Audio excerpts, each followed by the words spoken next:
Riwruok mar ute thieth mag ji giwegi mano RUPHA koro chiwo milome mar ndalo 14 chakre kawuono mar ng'anyo kaka yor sundo piny owacho rango midhiero ma ute thieth kadhe ahinya to e yor chudo mag gope mag okumba mar thieth SHA. Kaka Ifinya Kidilero, RUPHA dwaro bede ne jatend Migao mar thieth Aden Duale okete lai nyinge duto ute thieth mawachore ni yako omenda mar SHA.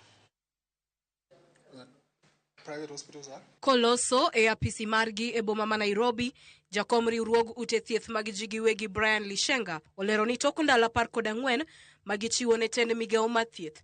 Chenro mag thieth pachoka biro rochore kendo thuolo mar ndalo 14 no en mar mondo mi Migao mar thieth ochwal chudo mar 50% mar gope SHA. Kaluwore gi tend RUPHA, gowi duto ne ute thieth romo shillings bilion 76 ka gope mag NHIF romo shillings bilion 33 ka mag SHA to shillings bilion 40 kodadek. The whole idea that payment is happening is a fallacy. Only 50% of the SHA debt has been paid.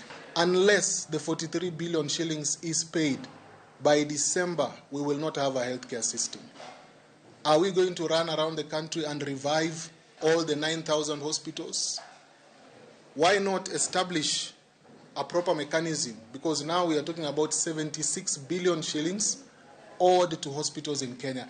And this is not about private hospitals or faith-based hospitals. This is Kenyan hospitals, all of them. Moko kuom ute thieth piny owacho, RUPHA oyango ni gopegi mag NHIF ni malo ahinya, oting'o kar thieth ma Kenyatta gi shillings bilion 1.58, kar thieth ma Moi Teaching and Referral gi shillings bilion 1.23, Kenyatta University Teaching, Referral and Research gi shillings million 540, kamano man Nakuru County gopene duto romo shillings million 297.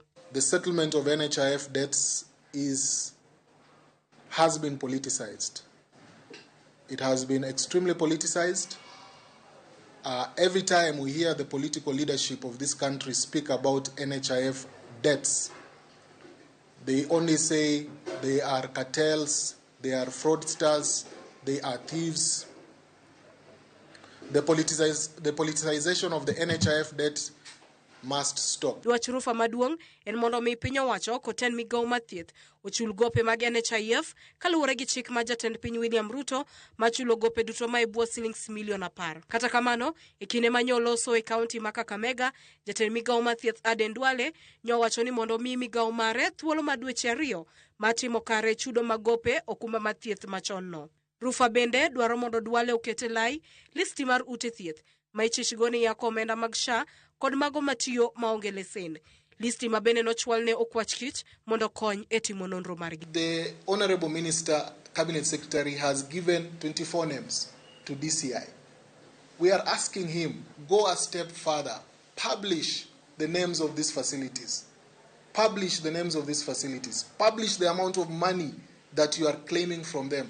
Not only that, don't publish only the amount of money you are paying to hospitals. Publish the claims that are being generated by the hospitals.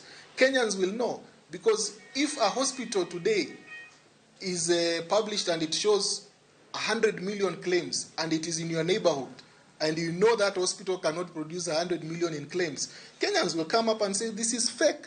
Ifinya Kidilero, Ramogi TV, Nairobi.